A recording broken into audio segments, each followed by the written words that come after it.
भारत विकास परिषद के राष्ट्रीय अध्यक्ष श्री सीताराम जी पारेख, आज के कार्यक्रम के मुख्य अतिथि हिसार जिले के additional deputy commissioner Shri Rajnarayan Kaushik ji, Shri Chandrasen ji Jain, जिनकी वजह से मैं यहाँ पर हूँ और जो मालूम नहीं किसको कहाँ से कहाँ फिट करते हैं। बैठना तो मेरे को बाहर कैंप में चाहिए था, पर इन्होंने मुझे मंच पर बिठाकर थोड़ी ज्यादती तो मेरे साथ की, परंतु मैं उनका आभार व्यक्त करता हूँ कि उन्होंने मुझे इस लायक समझा और यहाँ पर बुलाया।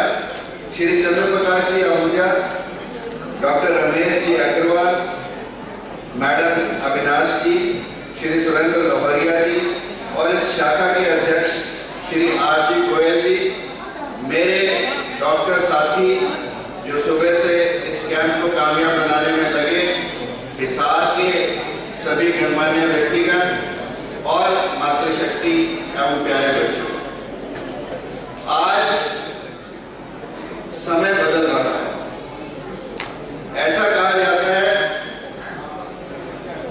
यूनान, मिस्र और रोमा सब मिट गए जहां से, कुछ बात है कि हस्ती मिटती नहीं हमारी, सदियों रहा है दुश्मन दौरे जहां हमारा, पर कुछ बात है कि हस्ती मिटती नहीं हमारी। विषय ये है कि ये कौन सी ऐसी बात है, ये कौन सी ऐसी वजह है जिसकी वजह से हमारी हस्ती कभी मिट नहीं पाई, और वो कोई और वजह नहीं, वो वजह है भारत की आत्मा। और भारत की आत्मा भारत के लोगों की सेवा के कार्यों में बसती है। भारत विकास परिषद एक ऐसा संगठन जो सेवा के कार्यों में लगा, जो समर्पण के कार्यों में लगा, जो लोगों को संस्कार देने में लगा। यदि ये संस्कार न होते तो एक छोटा सा बच्चा, 12 साल का बच्चा, जिसे हम वीर हकीकत के नाम से जानते हैं, वो बच्चा 12 साल की उम्र में अपने धर्म के लिए अपनी प्राणों की आहुति देने को तैयार नहीं होता। और 12 साल की उम्र में जब जल्लाद उसकी गर्दन काटने लगा तो जल्लाद के हाथ कांपने लगे, और जब जल्लाद के हाथ कांपने लगे तो इस 12 वर्ष के बच्चे वीर हकीकत ने कहा कि ए जल्लाद, जब अपना कर्म करते हुए मेरी गर्दन नहीं कांपती तो तेरा कर्म करते हुए तेरी गर्दन क्यों कांपती है। ये वीर हकीकत जैसे लोगों के संस्कार, ये भारत के संस्कार, ये भारत की भूमि पर ही संभव है। इन्हीं संस्कारों को हम आगे बढ़ा रहे हैं भारत विकास परिषद के माध्यम से। और यदि ऐसी समर्पण की भावना वीर हकीकत में ना होती, ऐसी समर्पण की भावना गुरु गोविंद सिंह में ना होती। गुरु गोविंद सिंह एक ऐसे व्यक्ति जिन्होंने कहा 4 हुए तो क्या हुआ, जीवित कई हजार। यानी 4 बच्चे इस मातृभूमि पर बलिदान करने के बावजूद भी वो व्यक्ति ये कहता है 4 हुए तो क्या हुआ, जीवित कई हजार।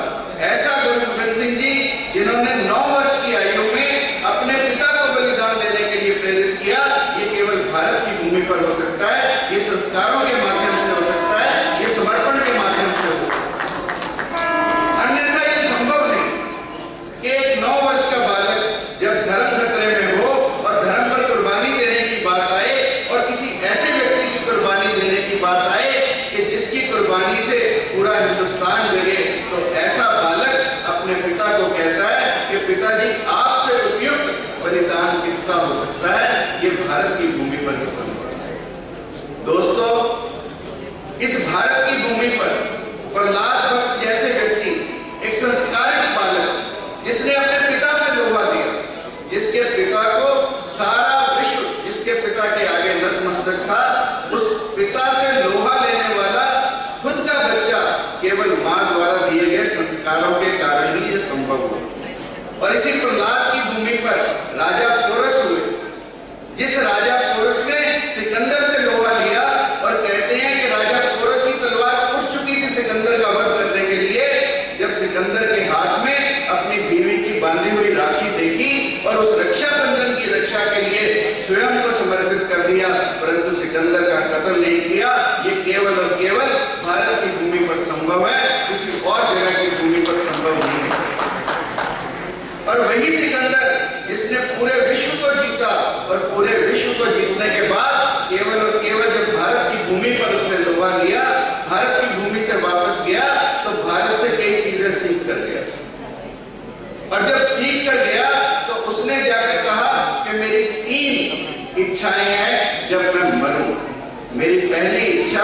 कि जब मैं मरूं तो मेरे दोनों हाथ जनाजे से बाहर निकाल दिए जाएं, ताकि ये दुनिया देख सके कि सिकंदर जैसा विश्व विजेता भी इस दुनिया से खाली हाथ जाए।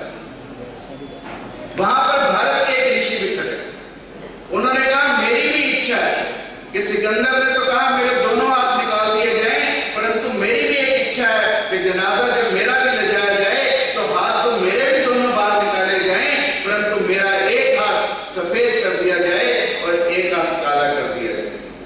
तो लोगों ने पूछा ऐसा क्यों? तो उन्होंने कहा कि व्यक्ति खाली हाथ नहीं जाता, व्यक्ति के साथ जाते हैं उसके अच्छे और बुरे संस्कार, उसके अच्छे और बुरे कर्म, इसलिए मेरा एक हाथ सफेद कर दिया जाए, एक हाथ काला कर दिया जाए, ताकि मैं अपने कर्मों और संस्कारों को साथ लेकर जाऊं। ये भारत की सोच है और ये संभव भी भारत में, और इसलिए भारत की भूमि पर ही सभी धर्मार्थ के कार्य, आप देखो पूरे विश्व में कहीं आपको धर्मशालाएं, कहीं प्याऊ, कहीं धर्मार्थ चिकित्सालय नहीं मिलेंगे, केवल भारत की भूमि पर संभव है, क्योंकि भारत का प्रत्येक बालक संस्कारों से भरा है और इन संस्कारों के चलते भारत की हस्ती कोई मिटा नहीं पाया, चाहे वो सिकंदर जैसे विजेता। और सिकंदर की दूसरी इच्छा थी कि जिस रास्ते से मेरा जनाजा ले जाया जाए, जितने भी हीरे जवाहरात मैंने जीते हैं सब उस रास्ते पर बिछा दीजिए। तो लोगों ने पूछा ऐसा क्यों? तो सिकंदर ने कहा कि ऐसा इसलिए कि मैं लोगों को बताना चाहता हूं कि इन हीरे जवाहरातों की कीमत कंकड़ पत्थर से ज्यादा नहीं है। इसलिए दोस्तों, धन बहुत लोग कमाते हैं, परंतु एक बात याद रखना कि कफन में जेब नहीं होती। इस दुनिया में बहुत कमाया, क्या हीरे क्या मोती, परंतु मेरे दोस्तों याद रखना कफन में जेब नहीं होती। इस कफन में कोई जेब नहीं होती जिससे आप इस दुनिया में कमाया धन कहीं और ले जा सकते हैं। जो कुछ कमाया वो देना तो यही पड़ेगा। इसलिए सिकंदर ने कहा कि जितने भी हीरे जवाहरात मैंने कमाए हैं वो पूरे के पूरे सड़क पर बिछा दिए। तीसरी इच्छा सिकंदर ने कही कि जितने भी वैद हैं वो सब मेरे जनाजे को उठाएं। तो लोगों ने पूछा ऐसा क्यों? तो सिकंदर ने कहा कि मैं दुनिया को ये बताना चाहता हूं कि जब मौत आती है तो बड़े से बड़े डॉक्टर, वैद और हकीम भी इस मौत से हमें बचा नहीं सकते। इसलिए सिकंदर ने कहा कि सब वैद हकीम मेरे जनाजे को उठाएं, ताकि दुनिया ये देख ले कि मौत जब आती है तो कोई बड़े से बड़ा डॉक्टर, वैद या हकीम भी हमें इस मौत से बचा नहीं सकता। दुनिया का सबसे बड़ा यदि कोई सत्य है तो वो है मृत्यु। महाभारत में यक्ष और युधिष्ठिर संवाद आता। यक्ष ने युधिष्ठिर से कई प्रश्न किए, उन प्रश्नों में एक प्रश्न ये भी था कि दुनिया का सबसे बड़ा सत्य क्या है? तो युधिष्ठिर ने जवाब दिया कि दुनिया का सबसे बड़ा सत्य मृत्यु है। तब यक्ष ने पूछा कि दुनिया का सबसे बड़ा आश्चर्य क्या है? तो युधिष्ठिर ने कहा कि सबसे बड़ा आश्चर्य ये है कि इस सबसे बड़े सत्य को लोग मानने के लिए तैयार नहीं।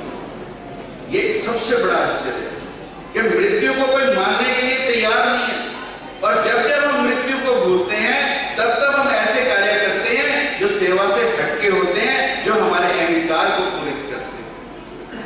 हम सेवा के कार्यों में लगे, क्योंकि भारत की संस्कृति सेवा की संस्कृति है, भारत की संस्कृति संस्कारों की संस्कृति है, भारत की संस्कृति समर्पण की संस्कृति है, भारत की संस्कृति सहयोग की संस्कृति। इस भारत में ऐसे ऐसे संत हुए, महर्षि दधीची, जिन्होंने इस मानवता की रक्षा के लिए अपनी हड्डियों का दान दिया। महर्षि रमण, जिनके बारे में ये कहा जाता है कि दुनिया में लोगों की सेवा को ही भगवान की सेवा माना। किसी ने महर्षि रमण से कहा कि क्या आपने भगवान के दर्शन किए? तो महर्षि रमण ने कहा हाँ किए हैं। उन्होंने कहा हमें करवा सकते हैं? तो महर्षि रमण ने कहा सुबह 4 बजे आ जाना, भगवान के दर्शन कराऊंगा। वो दोनों लोग सुबह 4 बजे महर्षि रमण के पास आए। महर्षि रमण अपनी कुटिया से निकले और किसी और जगह की तरफ प्रस्थान किया, तो उनके पीछे पीछे वो दोनों लोग भी चले। महर्षि रमण कुष्ठ रोगियों की एक झोपड़ी में गए, वहां पर जाकर उनकी सेवा शुरू को दवाई लगाई, मरहम पट्टी की और बाहर निकल आए और फिर वापस चलने लगे। तो उन लोगों ने कहा कि आपने तो अपना कार्य किया परंतु भगवान के दर्शन तो किए ही नहीं। तो महर्षि रमन ने जो बात कही वो बात हम सबको अपने जीवन में ढालने के लिए, महर्षि रमन ने कहा कि यदि दीन दुखियों की सेवा में भी आपको भगवान के दर्शन नहीं हुए तो कोई भगवान के दर्शन करवा नहीं सकता। ये महर्षि रमन, यानी दीन दुखियों की सेवा ही जिनके लिए सबसे बड़ी सेवा हो, ऐसे महर्षि रमन भारत की धरती पर हुए। और स्वामी विवेकानंद जो हमारे आराध्य पुरुष हैं, उन्होंने भी सबसे पहले यदि किसी व्यक्ति ने दरिद्र सेवा को नारायण सेवा कहा तो वो स्वामी विवेकानंद ने कहा। महर्षि मुदगिर हरियाणा की धरती पर हुए, जिनको स्वर्ग में ले जाने के लिए कहते हैं जब विमान आया तो उन्होंने पूछा स्वर्ग में जाकर करूंगा क्या? क्या वहां पर कोई दीन है? क्या वहां पर कोई दुखी है? क्या वहां पर कोई गरीब है? तो उन लोगों ने कहा कि स्वर्ग में दीन दुखी गरीब नहीं होते। तो महर्षि मुदगिर ने कहा कि फिर उस स्वर्ग में मुझे जाना ही नहीं है जहां पर मैं जाकर दीन दुखी और रोगियों की सेवा नहीं कर सकता। ऐसा रोग, ऐसा स्वर्ग मुझे एक्सेप्टेबल नहीं है, मैं ऐसे स्वर्ग को मानता नहीं। ऐसे महर्षि मुदगिर भारत की धरती पर, और छोड़ो ऋषि मुनियों की, भारत की धरती पर ऐसे ऐसे राजा हुए। राजा हरिश्चंद्र, केवल एक स्वप्न आया और उस स्वप्न को सच्चाई मानकर अपना राज्य दे दिया और क्या क्या कष्ट सहे आप सब लोग जानते हैं। इस धरती पर राजा शिवी हुए, जिन्होंने एक कबूतर की जान बचाने के लिए, एक पक्षी की जान बचाने के लिए अपना मांस, अपना स्वयं का मांस देने के लिए तैयार हुए। इस धरती पर राजा रघु हुए, जिन्होंने एक ब्राह्मण को वचन निभाने के लिए कुबेर पर्वत पर चढ़ाई कर। इस धरती पर राजा दिलीप हुए, जिन्होंने गो की रक्षा करने के लिए अपने प्राणों की बाजी लगा। इस धरती पर कर्ण जैसे राजा हुए, जिन्हें हम दानवीर कर्ण के नाम से जानते हैं। कर्ण के बारे में कहा जाता है कि एक दिन एक व्यक्ति उनसे भिक्षा लेने आया, और जब भिक्षा लेने आया तो उनके बाएं हाथ में सोने का कटोरा था, और उन्होंने बाएं हाथ से ही सोने का कटोरा उस भिखारी को दे दिया। तो किसी ने कहा कि कर्ण, दान तो दाएं हाथ से दिया जाता है, तुमने बाएं हाथ से क्यों दिया? तो कर्ण ने कहा कि अच्छा काम करने के लिए ज्यादा समय नहीं लगाना चाहिए। यदि मैं इतना समय लगाता कि बाएं हाथ से कटोरा दाएं हाथ में करता तो शायद मेरा मन बदल जाता। इसलिए सेवा के कार्य करने के लिए हमें ज्यादा सोचने की आवश्यकता नहीं है, क्योंकि जब हम ज्यादा सोचते हैं तो शायद हम अपने आप को सेवा के कार्यों में नहीं लगा पाते। इसलिए सेवा का कार्य कभी भी हमारे जीवन में हमारे सामने आए, हम तुरंत से उस कार्य को करें, ऐसी मैं अपेक्षा आप सब लोगों से करता हूं। और ये धरती न केवल ऋषि मुनि और राजा, यहाँ के पक्षी भी जब जब इस देश में आवश्यकता पड़ी, उन्होंने देश के राष्ट्र धर्म को निभाया और सेवा के कार्य किए। जटायु के बारे में आप सब लोग जानते हैं, अपने प्राणों को रोके रखा जब तक श्री राम को मां सीता का पता नहीं बताया। और प्रभु राम ने जटायु को अपनी गोद में बिठाया और कहा, जटायु तू कहे तो तुझे पुनः जीवन दे दूं। तो जटायु ने कहा कि जो जीवन प्रभु राम के काम आए उसके बाद दूसरे जीवन की कोई आवश्यकता ही नहीं रह जाती। ये जटायु ने कहा। तब तुलसीदास जी ने लिखा, तात करम निज ते गति पाई, परहित बसा जिनके मन माही, तैको इस जग में कछु दुर्लभ नाही। यानी परहित की भावना जिन लोगों के मन में बसी है, उनको किसी और चीज के संसार में कोई भी चीज उनके लिए दुर्लभ नहीं रह जाती। ऐसा परोपकार का महत्व हमारे ग्रंथों में बताया है। अब छोड़ो पशु पक्षियों की बात, मेनाक पर्वत एक निर्जीव पर्वत, जब हनुमान जी समुद्र लांघकर लंका में सीता माता का पता करने के लिए जा रहे थे, तो कहते हैं मिनाक पर्वत समुद्र से ऊपर उठा और हनुमान जी को कहा कि अच्छे कार्य के लिए जा रहे हो, कुछ देर के लिए विश्राम करो। तो हनुमान जी ने कहा कि अच्छे कार्य पर जाने के लिए कोई विश्राम की आवश्यकता नहीं। जैसे अभी एक महानुभाव कह रहे थे कि मेरा कमर दर्द ठीक हो गया। सच बताता हूं, जो लोग सेवा के कार्य करते हैं उन्हें शरीर के रोग कभी पीड़ित नहीं करते, उनको कभी शरीर के रोग कभी लगते नहीं है, क्योंकि उनका मन स्वच्छ है, उनकी आत्मा स्वच्छ है। जिस व्यक्ति का मन और आत्मा स्वच्छ रहती है उसको शरीर के रोग कभी पीड़ित नहीं करते, ऐसा मेरा भी मानना है।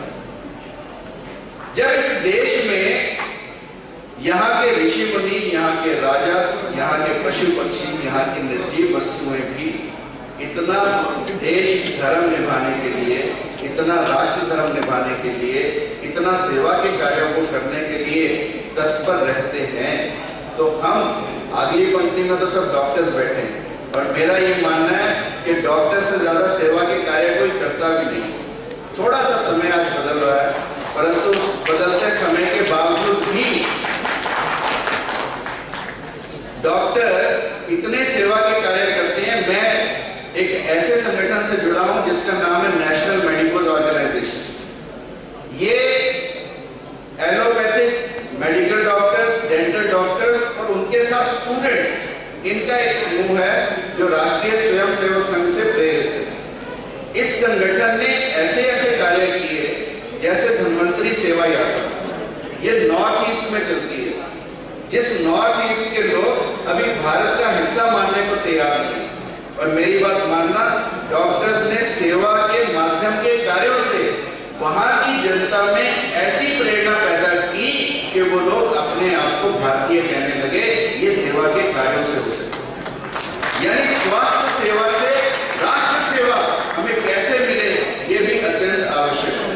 अभी जम्मू कश्मीर में फ्लड आया, नेशनल मेडिकोज ऑर्गेनाइजेशन की टीम ने सेवा भारती के साथ मिलकर, उसमें काफी जगह से भारत विकास परिषद का भी सहयोग आया, कई माध्यम से सहयोग आया, सब लोगों ने मिलकर J&K में जो कार्य किया, वहां के मुस्लिम भाई भी ये कहने लगे कि हम RSS को एक हिंदूवादी संगठन मानते थे, परंतु ये मानवतावादी संगठन है।